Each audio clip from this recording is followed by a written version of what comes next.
everybody, it's Nick Leighton. And I'm Leah Bonnema. And we had so many great questions from you all in the wilderness. Ow! That we have a bonus episode. So here we go.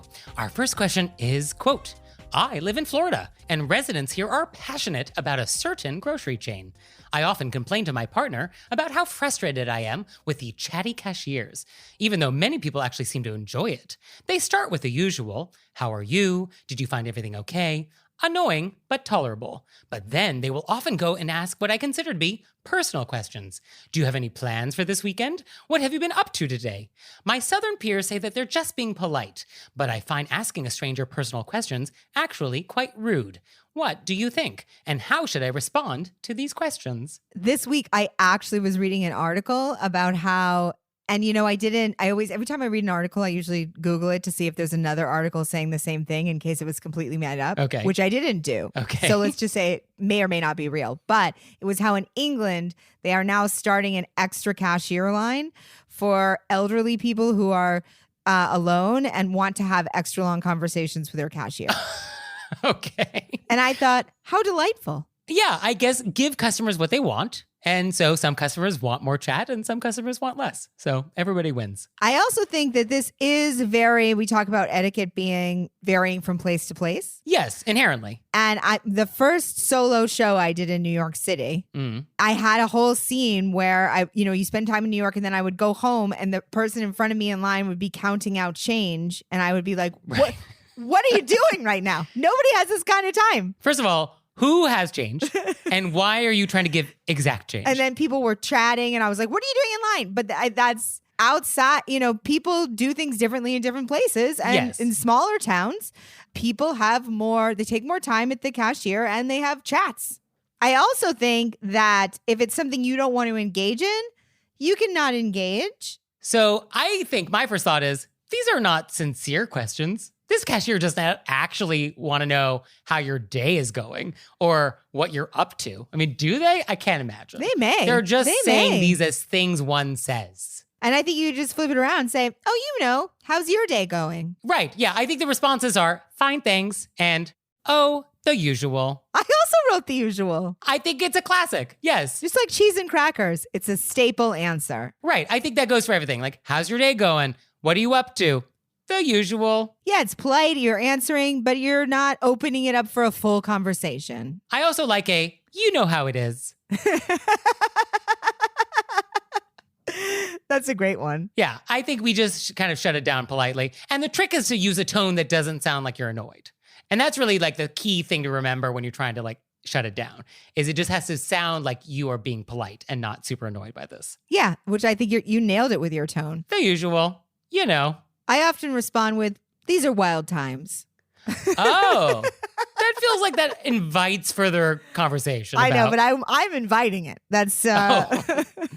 I see. Yeah, no, if you don't want to shut it down and you would like to actually have a longer conversation, if you want to be one of those old people in a British supermarket in their special line. That's me. Then, yeah, have at it, Leah. I want to know everything about I love going to Ralph's. That's one of my great joys in California. It's a full-size supermarket. And when I'm up, I want to talk to that cashier. Yeah, no, I'm looking to get out of Mercedes as quickly as possible. So our next question is, quote, I have a friend that was angry at me for declining her request to attend her impromptu happy hour because I had other commitments. I was honest and I told her I couldn't make it in advance. And again on the day when she texted me again saying, I really hope you can come tonight. Come at 5 p.m. She then sent me an angry text later that evening when I didn't make it and said, I was raised that if I was invited to something, then I should attend. Is this even a thing? Also of importance, I was about to leave on a trip for 5 days with this friend and all of the other gals she invited. And I didn't feel like giving up a few hours with my family after an extremely busy week, especially when I'm about to leave on a trip with these people. So she was miffed I didn't go to her happy hour, and now I feel required to go to everything she throws, even when I don't want to. What do you do when you strongly disagree with a friend over etiquette to preserve the friendship? I just went to another dinner she had rather than anger her when I really planned to have a much-needed date night with my husband. What should I do? No. You are not obligated to attend everything you're invited to. Can you imagine if we lived in a world in which that was the rule? that you were obligated to attend everything you were invited to? That would be bonkers. It would be bonkers. It's impossible. You would never have time to do your life. I mean, that's just not a thing. No, it's not a thing at all. No. And Miss Manners famously says, an invitation is not a subpoena. And it's really true. You are not obligated to go, and you can always decline. No excuses required. And the idea that she would follow up and be angry with you, come on. I don't even know what that is. That's not, no. I have no words.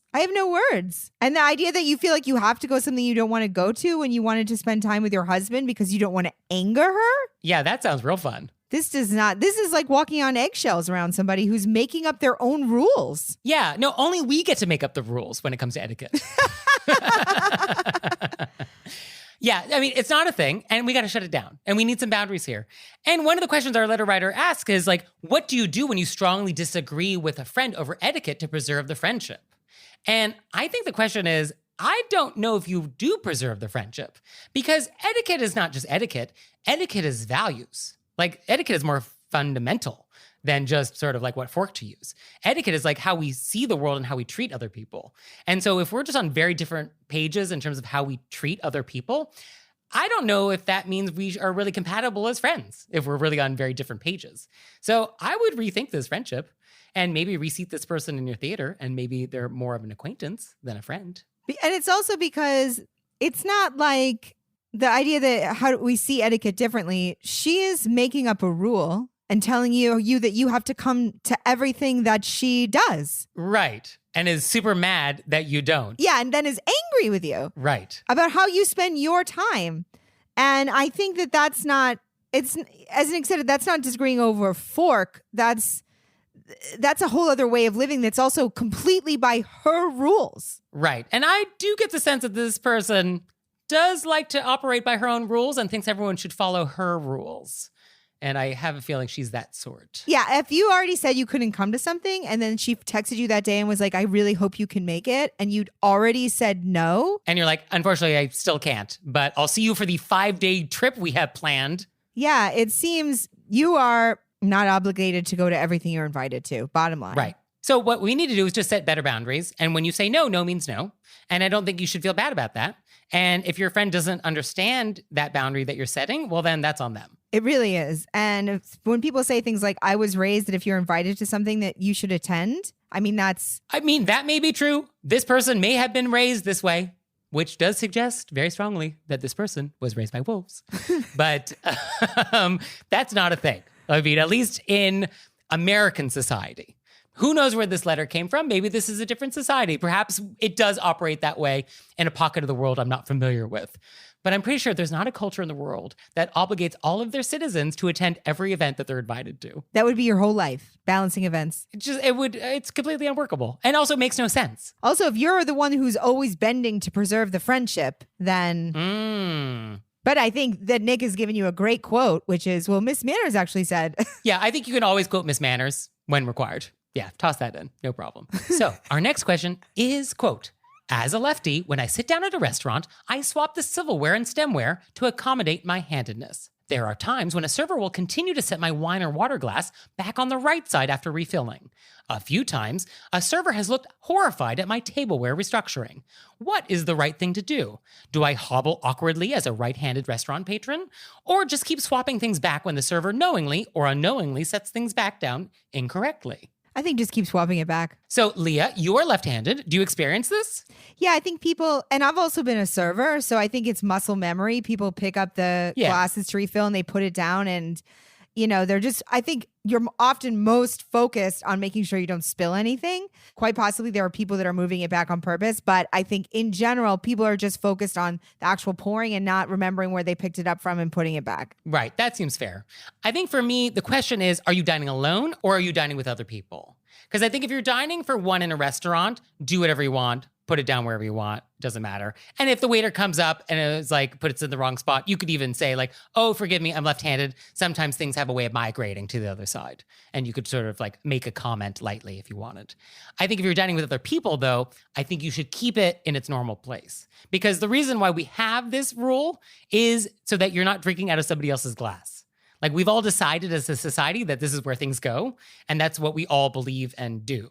And so when you switch it up, that does become confusing for people. I assume you're right-handed with a comment like that. I am right-handed, right? Oh, is that a very right-handed thing to say? It's a very right-handed thing to say, Nick. Of course, you're right-handed. So it's been set up for you. So of course you would say leave it that way. I don't see anything wrong. I'm not going to eat backwards. I'm just going to switch it in my hands. And then I'm not going to drink with my non-drinking hand. Right, but is it such a struggle to reach to the right side with your left hand and grab a wine glass? I probably would just put it in the middle. I don't want it to get mixed up with the other glasses to the person to my left. Right, yeah, we definitely don't want to do that, which is why we do want to try and keep them away from other people's stuff. But I'm not going to, if I drink with my left hand and then it goes down on my left side, I'm not going to feel bad about it. But I mean, like the bread goes on the left. I'm right-handed. Somehow, I do manage to reach over to the bread plate on the left and get the bread. I manage somehow. So, I mean, is it so different as a left-handed person? Am I being very insensitive to left-handed people by thinking this? Do I not understand the struggles? Like, why is it any different? Like, I'm reaching to the left to get my bread. You're reaching to the right to get the wine. Like, is this not sort of similar? I think you often forget. I mean, you drink a lot more liquids than you do have bread. You don't know what goes on in my meals. You don't know. Oh, I love a good carbohydrate. But they're also swapping their silverware. Right. And I guess, I mean, that's fine. I don't, have at it. Switch it up. With the glassware, as Nick said, the danger we're running is that it might get mixed up with a person to the left of you. Yeah. So I think if that's not a problem based on the way the table is constructed or where the other diners are, then do whatever you want. It's not a problem. But the etiquette is there because it does keep everything organized for everybody dining together. Like that's the whole point of it. So that's the only reason we have it. So if that doesn't apply to your dining situation, then like have at it. But I don't think we care what the waiter thinks. And I also don't think the waiter was thinking about it. I don't think It's really not the priority of their evening. No. And I also think that if you want to migrate to the left slowly, just remember that the rules were set up by right-handed people. The whole world was, Leah. And if you want to fight against it, I don't really have a problem with it. Oh, you can't take us down, Leah. We're too powerful. We have people in the highest levels of government. We are in every organization. We run every corporation. Oh, yeah. You can't get rid of us all. We have some real stars in the left-handed community, let me tell you that.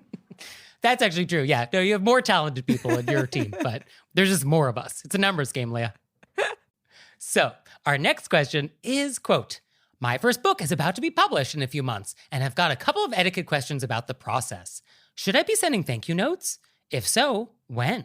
Should I send them to my literary agent, to my publisher, editor?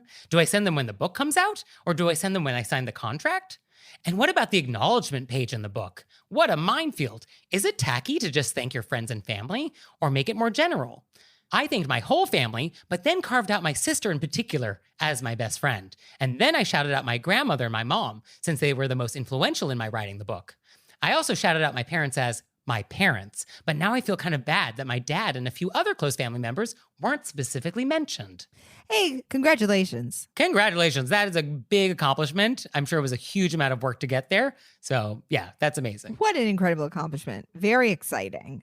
And I always think about this when people are making their acceptance speeches at awards shows. I'm sure everybody stresses out. You have a limited amount of time. You have a limited amount of space. And that was my thought here. Like, this is an award acceptance speech, at least the acknowledgement page. Yeah. Like, you only have so much time before the music starts playing. So what do you want to do? And I do think that some people were more influential in the writing process or whatever the creative process than other people, and that's okay. Yes. Yeah. I mean, I think this is not necessarily a everybody gets a trophy situation. Some people should actually be singled out. And I think it's absolutely fine to say my friends and family and then specify, as you were saying, your grandmother and your sister for extra special thanks. And I guess you could also just be general. I just want to thank my friends and family. And then privately, you could just like let those people specifically know in a separate note that you handwrite to them with a copy of your book maybe, and let them know how important they were. Like, that's also an option. But I think that if you said friends and family and then you threw in a few specifics, that's fine. Now, the flip side is the acknowledgement page, it's a big page. You could probably actually get your publisher to give you 2 pages if you wanted. So if you actually wanted to list everybody, there's probably room to do it. You could actually just list all the names that you wanted to. Right. I think what my reading was that what she wanted to say was friends and family, and then specifically her sister, her grandmother, and her mom who like went the extra mile. Yeah. And that's how she felt about it. And then afterwards, she's feeling guilty that she just didn't list everyone. Right. Unless you can list everybody. Like if that's an option with your publisher to actually do that. If that's not an option, well, we can't feel guilty about that because that's not an option. So we have to take that guilt off the table because there's nothing you can do about it. In which case, you just have to sort of like do what you can with the space that you have. And so, yeah, I think your approach is fine. And I think regarding the sending thank you notes. Yes, is the answer. Yes. And then for the question of when you signed the contract or when the book came out, I like when the book came out because I love the idea of sending it. For the people who aren't in the publishing company, you can send a book with it. Mm-hmm. And then for your literary agent, your publisher, I think it's like a celebration of when it comes out on the thank you day. Right. Now, here's an idea. The time between signing a contract and a book actually existing in the world, quite a lot of time. Long time. So you could send 2 thank you notes. You could send everybody a thank you note for helping you get to the milestone of signing a contract. That's a big deal. And then 2 years later, or whatever it is, when the actual book exists, you could also send a new round of thank you notes to everybody again. And I think that would also be totally lovely. Yes. Yeah. Yeah, no, we live in a world of more, not or, when it comes to gratitude, please. Should we put that on a pillow? Yes. More, not or. Yeah. I mean, that's my motto for everything. I think put it on a pillow, more, not or. Look, you guys can find that on the Were You Raised by Wolves There you go. website. Oh, yeah. Let's sell some merchandise today. Yes. So just to recap, Mm-hmm. we've come to the conclusion that it's fine for her to do a general friends and family with the specifics of who went the extra mile. Yep. And then we're going to send thank you notes to everybody. Okay. Yeah. Totally agree. This is great. And congratulations on the book again. Huge congratulations. I mean, I think you should send a thank you note to yourself for being amazing. I mean, that actually is one category of thank you note that we don't actually talk about. Is that a new thing? Is that a new genre of thank you notes? The self thank you? Well, I do feel like she's feeling a lot of anxiety, making sure that everybody is shouted out appropriately and she knows how grateful they are. But I think also take that moment to be like, oh, wow, I finished a book. Yeah. I mean, is that etiquette? I don't know. No, that's a different thing. But congratulations. But We're congratulations, saying nevertheless. Yes. So our next question is, quote, I have a combination, question, and vent. Yesterday, we were at lunch, seated outdoors, at a midway upscale restaurant. The table next to us was a couple, a toddler and their new baby. As we were eating our appetizers, the parents of the baby moved around so that their knees were facing each other and used this lap bench as a changing table. And they changed the baby's diaper right there within 10 feet of my hummus. Seriously? And then, when they were leaving, they wondered aloud if they should take the dirty diapers with them. There were 2 dirty diapers. And the mom said, nah, they're not poopy. It's fine. It is not fine. Anyway, my question is, what should I have done in this situation? I joked with the staff cleaning up the table and I tipped extra, but should I have said something to the parents? I have a lot of face rubbing happening. You know me, I love to find these. Are you going to try and find the benefit of the doubt here? No, the only benefit of the doubt, the benefit of the doubt that I will find is imagining why a parent would have to change a diaper at a table. I can imagine a situation where that is needed. Sure, yes. And definitely there are times when it has to happen, or a restaurant has no changing tables or has no private space, or it just is some emergency. Sure. You can't leave the other kid anywhere. Right. You know what I mean? I understand that part of it. So we're going to just take that at face value, set it aside. It's the leaving the diapers on the table. I feel like that's where we need to discuss a little further. We need to dive in there. And I do think this is very particular because there's 2 parents there. Right. If it's just one parent, I'm almost willing to forgive everything because right. I feel like the world is not set up with enough support for one parent taking care of 2 kids. You know what I mean? Right. Or even one kid. I can barely maintain a puppy. So this question is very particular that we have 2 parents. Yes. The diaper part. Uh-huh. That's where you're like, in what world are we leaving dirty diapers? 2 of them. 2 of them on a restaurant table. But Leah, they're not poopy. Sometimes I'll have a coffee cup with me from another restaurant, and I feel bad about leaving that coffee cup on the table because with some other logo. that was something that I brought in from somewhere else, and why should the waiter have to clean that up? let alone a used diaper? Yeah, or 2 of them. 2 used diapers. But then the question is, as a fellow diner in this establishment, what, if anything, do you do? I'd be like, you left your diapers. No kidding. You would never say that. I wouldn't, but the person I live with absolutely would. I mean, as an etiquette response, if you could land that in a non-judgmental tone, be like, oh, excuse me. Oh, I think you left diapers behind. If you could somehow say that in a way that just is like concerned that they may have left some belonging behind. Like, oh, ma'am, you left your scarf. Oh, sir, you left your diapers. You could get away with that, maybe. I just don't even know. We're assuming that I get the idea that this was not an emergency situation, and that's why you know what I mean? I think we can take emergency off the table. Right. I think we can take it off the table because of the detail that these were people that were prepared to leave the diapers behind because they were, quote, not poopy. So I think this person just chose to do this, didn't have to do this. Yeah. Okay. I almost feel like, when I read this, I thought more of a vent. You know what I mean? Because we can't even fix these people. Yeah. I mean, this is not actually a question. Because these people are leaving, quote unquote, emotional dirty diapers all around their whole world. Oh, ooh, metaphor. You know? Yeah. And obviously, Nick and I are with the caveat that it's an emergency, which we've established it is not. Right. Because I've been with friends, you got to change a baby. There's nowhere to go. Obviously, change the baby right there. Right. It's the leaving the diapers on the table. Yeah. And there's other diners around. There's just a diaper on the table. I don't know. What's going on? And to feel like it's cool to leave it. It's cool. It's just pee. It's just pee. Yeah. It's not poopy. I will also take that as a ringtone, to be honest. Nick saying, it's not poopy. It's not poopy. Yeah. And the person calling you probably isn't. So I think, what do you do? I mean, this is for the restaurant to handle. And so I think you just have to subcontract. The best you can do as a diner, I think, is just to give a look that looks puzzled. I don't think you want a dismissive look. I don't think you want sort of like a disappointed look. I think you just need a puzzled look. Like, I'm just puzzled by what is happening. And I think that's sort of the best you can do.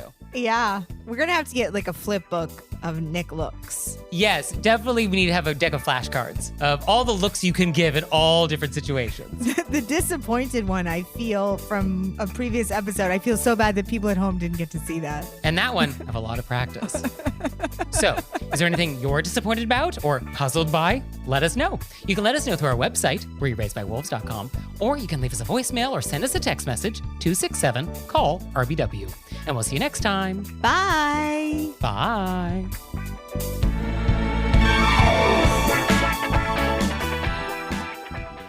Oh, Leah, one more thing. What? Have you signed up for Patreon yet? I have. Me too. You out there, have you signed up for Patreon yet? No? Well, go to our website, rearrangebywolves.com, click on monthly membership, check it out, because we would really appreciate it if you'd support our show. We love your support. We would. So please do that, and we'll see you next time. Bye. Bye.